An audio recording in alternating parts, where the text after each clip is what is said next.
તો અમદાવાદમાં રથયાત્રાને લઈને તડામાર તૈયારીઓ શરૂ કરી દેવામાં આવી છે। સમાચાર સામે આવી રહ્યા છે। રથયાત્રાની તૈયારીઓને આખરી ઓપ આપી દેવામાં આવ્યા છે।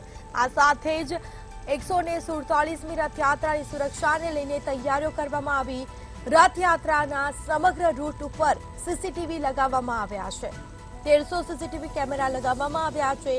કેમેરાથી વોચ રાખવા વિશેષ કંટ્રોલ રૂમ પણ તૈયાર કરવામાં આવ્યો છે। તો આ સાથે 360 ડિગ્રી હાઈટેક કેમેરાથી બાજ નજર રખાશે। તો વધુ વિગતો સાથે સંવાદદાતા મેહુલ દુધરેજા ફોન લાઈન પર જોડાઈ ગયા છે। જી, અમદાવાદમાં રથયાત્રાને લઈને તડામાર તૈયારીઓ શરૂ કરી દેવામાં આવી છે, શું માહિતી?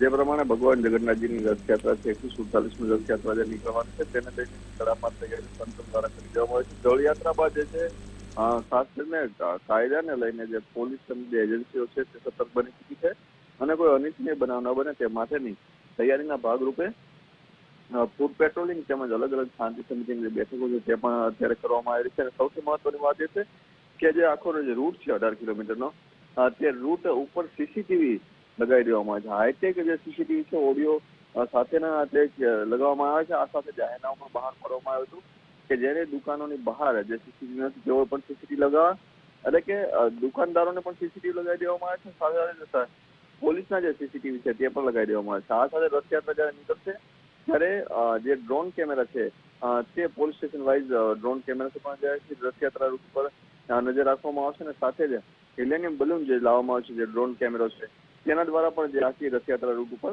નજર રાખવામાં આવે છે। એટલે ચુસ્ત બંદોબસ્ત વચ્ચે રથયાત્રા નીકળવાની છે।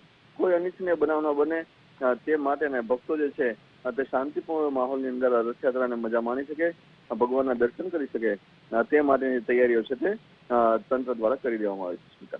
જી બિલકુલ, જે તમામ જાણકારી આપવા બદલ આપનો આભાર। તો આ સાથે જ રથયાત્રા રૂટ ઉપર પૂરેપૂરા કવર થાય તે માટે સીસીટીવી લગાવવામાં આવ્યા છે। તો બીજી તરફ હજી પણ રૂટ પર 200 સીસીટીવી કેમેરા લગાવવામાં આવશે। કુલ 1500 કેમેરાથી રૂટ ઉપર ધ્યાન રાખવામાં આવશે। રૂટ પર બાજ નજર રાખવામાં આવશે। કોઈ અનિચ્છનીય બનાવ ન બને તે માટે તડામાર તૈયારીઓ હાલ શરૂ કરી દેવામાં આવી છે।